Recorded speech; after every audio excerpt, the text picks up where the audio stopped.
welcome to Patricia. She's an accomplished database administrator and developer specializing in Oracle systems. She designs and maintains the critical data infrastructure that businesses depend on, which is very important nowadays. And today she'll be sharing insights from her experience in database development and answering your questions about this essential tech field. Please give a warm welcome to Patricia. Thank you so much for joining us. Excited to be here, and thank you to the students for taking time out to just come and listen to me just chat with you guys. So I'm glad to be here. Wonderful. Thank you.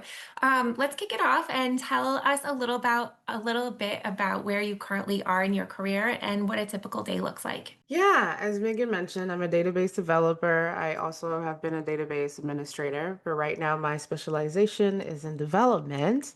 And essentially, that just means that I help structure how information is put into to simplify a storage, online storage or repository, we call it, and then help customers retrieve that information. And so my typical day, it kind of looks like project support or ticket management. And project support essentially is just what projects that my company, what we are working on. And then ticket management is working one-on-one with a team or just one-on-one with a customer about some challenges they're having. Awesome. So, would you say that a database would kind of be similar to like the cloud, or how would you describe it to us for someone who's not really sure what that means? Yeah, they're very similar. And just to make things even more simpler, I would say that the skill set that you would need is essentially the same. Everything that we engage with online sits on a database. And so, for instance, I'm always on Instagram. And so when you put things in the search bar on Instagram or you click on a hashtag, that hashtag has to go through like I mentioned, the repository, which is a storage unit, and then it kicks back information. And so I'm the one in charge of making that connection so that when you put in those search terms, you get the correct information and the filtering is correct. Yeah. So is it connected to related to the cloud? Yes, absolutely. Okay, wow. So, it's really probably an essential structure now because everything we do is on computers. And so, would you say a career that has to do with computer science or technology? Yeah, absolutely. Go for it, you guys. Listen, I was not someone who thought I would be in this. I'm grabbing my mic here to emphasize. I did not think I would be in the career that I am right now. And it was a little bit of a challenge, and there was a learning curve and some expenses getting in, but there's so much potential and so much growth. And the most important commodity now is data. It's the new gold. It's the new currency. The websites, the platforms, or even your phone is collecting your data. And there's on the back end, there's people like me who have to manage that data, manipulate that data, structure that data so it makes sense for companies and people who are consuming that data to make money off of it. So I highly encourage people to get into IT. And if they wanted to get into data development or something that had to do with the career path that you're in specifically, can you tell us a little bit about like your education that you had to go through or any kind of training or certifications? Yeah, absolutely. So I did not have the traditional path in IT. I have my bachelor's degree is in sociology, so the social sciences, and then and then I went to law school, pivoted out of law school. Wow. I know, right? It's been a journey. Pivoted out of law school because I realized I did not like that. I did not enjoy it, spending 12 hours in the library. I mean, I could do it, but really, just to answer your question for me, the reason why I chose this path is because I always wanted to be an advocate. I wanted to make a difference in my community, but finances were slim. Right. And so I wanted to get into a lucrative career that would help me help be able to help others. Right. It's when you're trying to figure out how you're living paycheck to paycheck, it's really hard to think about the needs of others. And so So my path was not traditional in that sense. So I initially did a bunch of other stuff, and somebody suggested IT, and I thought, hey, you could make, start six figures, and after work, I can work on my own creative stuff. But I soon quickly realized that IT was going to help me in the long run to the things that I wanted to do. Yeah. I love that. So for these sessions for Tallo, the best part of it is highlighting someone's personal career journey because there's never really that A to B perfect map for everyone. So I love that you Absolutely. threw in your journey of, dabbling in possible becoming a lawyer, but somehow turned in your passion for like sociology and helping people into what you do today. And skills wise, what would you think, what would you say are like some of the skills aside from like the technical knowledge that are really essential for being successful in your field? As you said, technical is one thing, but I think beyond technical is soft skills.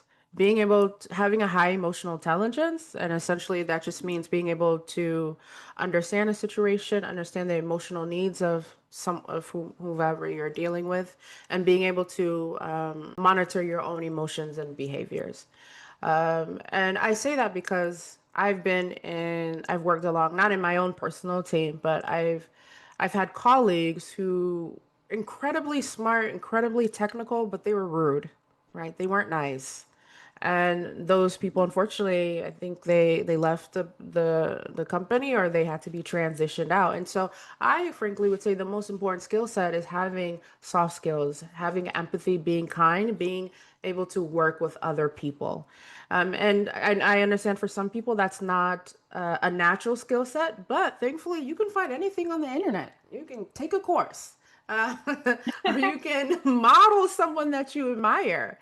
And so I have had to do that informally in education and in my career, where and let me add one adaptability. I watch my supervisor, I watch people who I look up to, and I model their behavior, and that has helped me tremendously.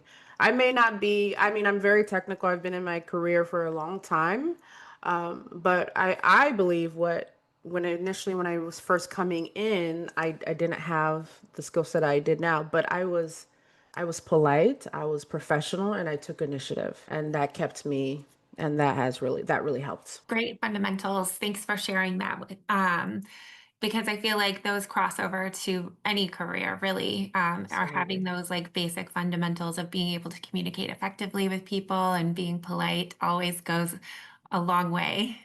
Yeah, absolutely. So tell us a little bit about some of the things that are really fun in your industry and in your job, and then maybe something that you found challenging that you weren't expecting. What's really fun is when I learned not a new skill, but I learned something on the job and I'm able to say I'm able to add it to my checklist of things that I completed and I've learned and I can put in my toolbox. And also another thing that's fun is like people give you free stuff. Okay, there's like so much money in the industry. My company will send me free shoes, blankets, headphones. I'm like, yes, woo, keep it coming. And like tickets to events. Wow, I mean, I should have gotten this career a long time ago. Those are great So, perks. Excellent yeah. perks. So those are the really good parts of the job. And then your second question was, can you remind me, Um, Megan? yeah, what do you find was challenging? Maybe one thing that was challenging that you weren't expecting. What was challenging, honestly, was still the technical piece. SQL is essentially a language, and so I had to learn a new language. I had not only just memorization, but how the words come together. So you can think about like a standard English sentence, right? And so and then so I may know this piece and I know that piece, but how do when these two pieces come together, what comes out of that? And so that was challenging for about the first 6 months. And what that required when getting into IT is that I had to spend a lot of late nights and early mornings online, on my computer. So my boss would send me an assignment and it would take me maybe 2, 3 hours just to get the preliminary steps or to understand the first few steps of the assignment.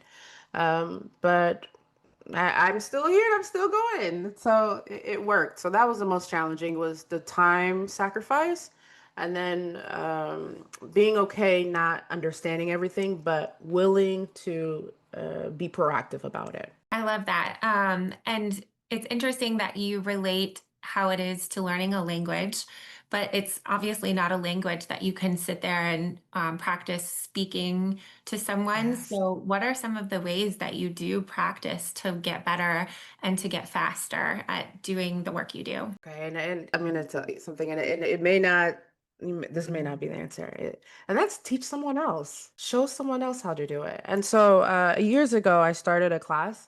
I I started a program in where I taught 5 other students database development, and that in itself helped me become a better database developer in the job. And so just by explaining what you're learning to someone else reinforces the knowledge that you already have, and it allowed me to go back and understand some of the gaps that I had missed. That's very interesting. I like that. So, aside from some of the teaching that you do to learn the language and the coding better, let's talk about kind of who you work with because you mentioned earlier that you have to have kind of that effective communication and that you're working on projects. So, maybe you're working on projects with other teams.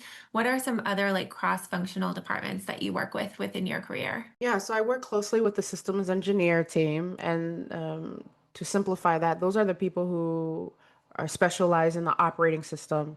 If you guys would have Windows or what's it, OS for Apple, Linux.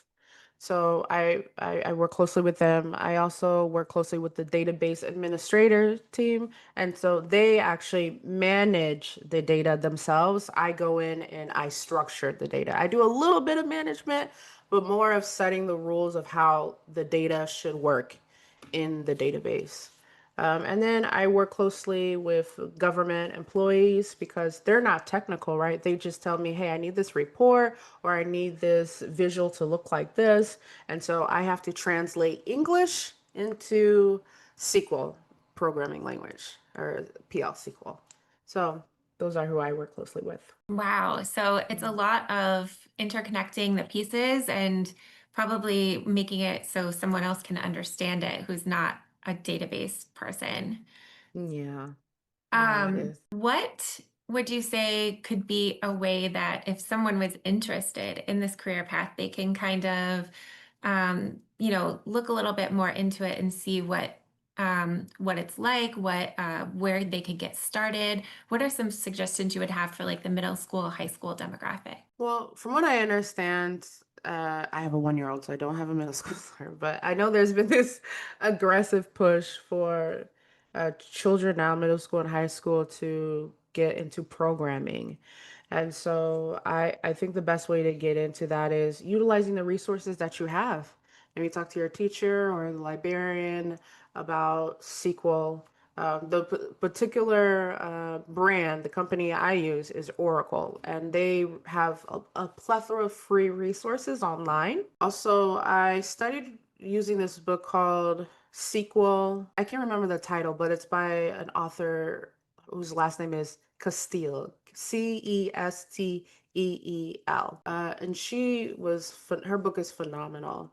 And it was a great book because she was able to translate IT lees, which just means a specialized language, into plain English. Sometimes that's just all you need. And so I think the best way to get in is utilize the resources that you already have. And maybe there's something, what's it called, a low-hanging fruit that doesn't have to be SQL. It can be HTML. It can be AI. I mean, but that's where the money is. There's a lot more money in there. So I would suggest you go there. Things like that. So, yeah. AI, that kind of leads me into my next question. do you work with AI within your career field right now? And, do you see any like future potential or future growth for AI and database? Absolutely. That I see potential for AI and database. So I currently don't work with any AI products. However, a lot of the products that I do use are automated already.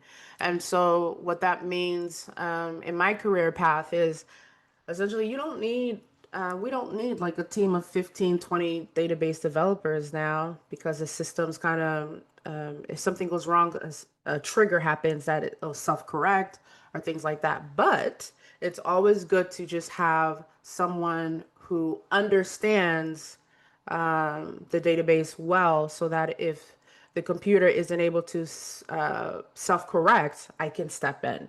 It's kind of like I would say like me on the internet when I have like I got bit by something the other day. I'm like, what is this? So I'm Googling all over the internet trying to figure it out, right? And I could figure it out. But if it gets worse, I should go to a hospital. I should go to a doctor. And in the same way as a developer, you have automated systems. But if it gets worse, hey, that's why they pay me the big bucks. I'll be right there. In that regard, but as far as AI, it's definitely growing leaps and bounds. I'm even surprised by it. And so I would highly recommend that for the middle schoolers, for the people who are listening, look into that because that is the future and machine learning.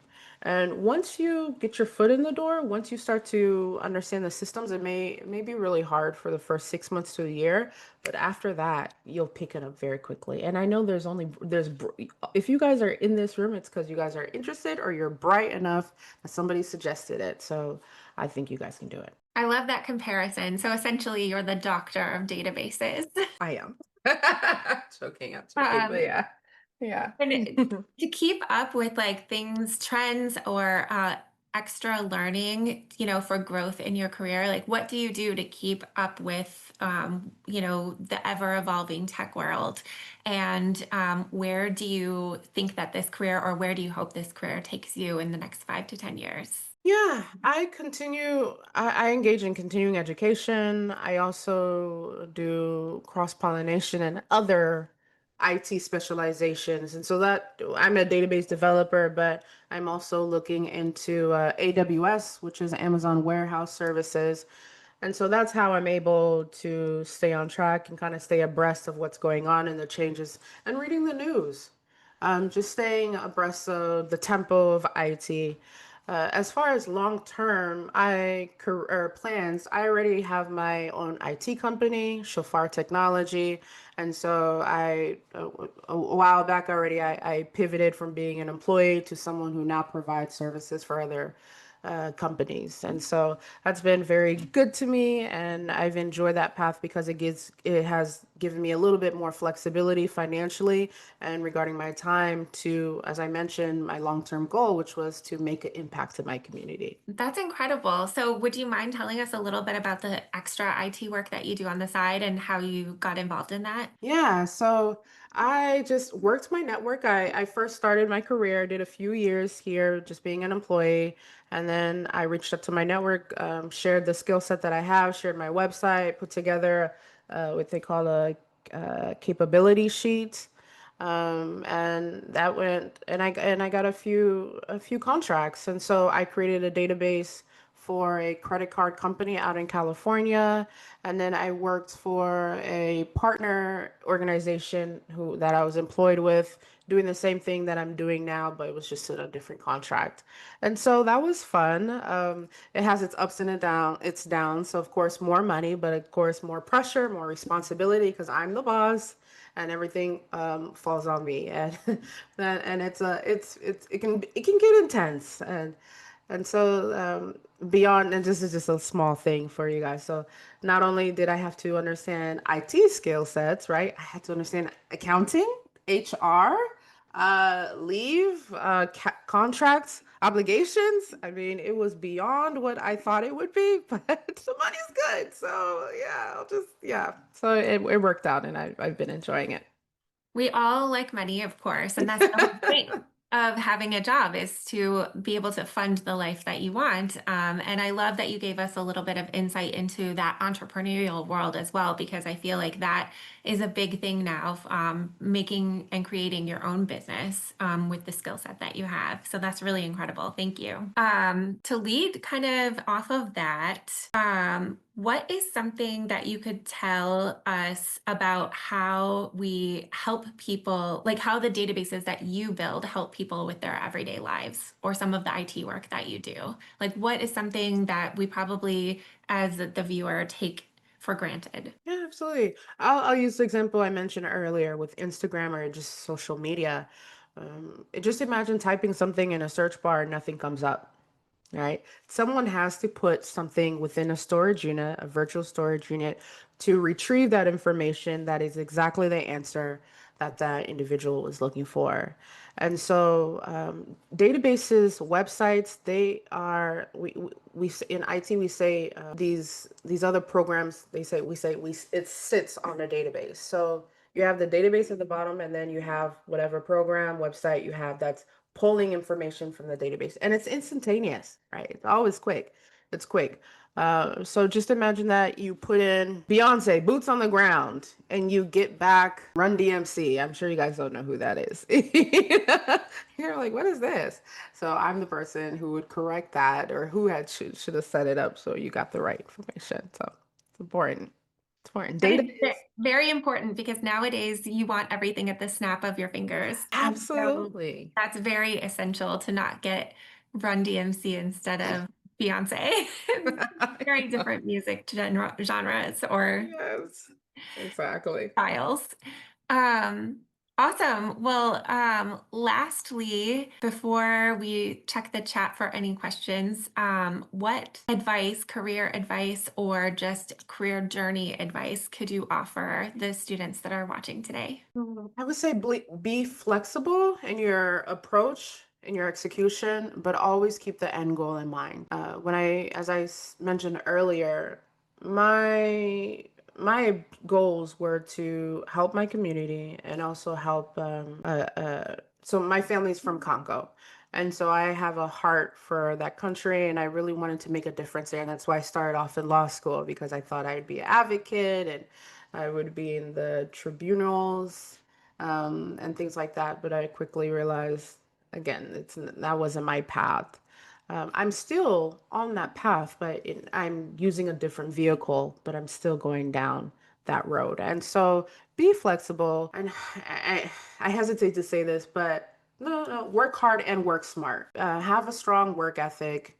Not to say you should grind yourself to the end and experience burnout like I have many times, but be strategic in how you work. Maybe you need to be like, I need to be on maybe for a month and then I take a break and things like that. And also utilize your systems or your network, excuse me.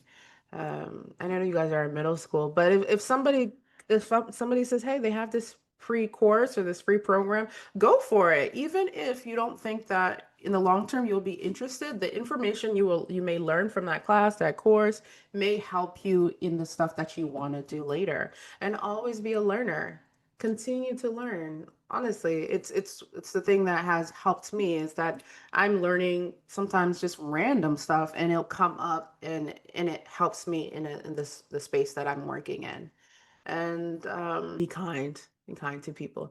I always say, when I first started this career, I was terrible. Oh my gosh, it was and my boss told me too. She's like, you have poor IT skills. It's like, oh yeah.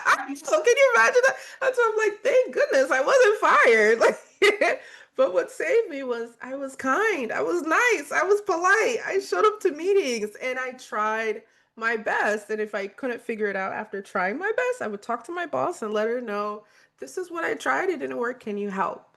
And so those are my suggestions, my advice, and then just a mental health thing, because I'm a big advocate for mental health, is sometimes just take it one task at a time. One, like Martin Luther King says, you don't always have to look at the whole stairwell, just take the first step.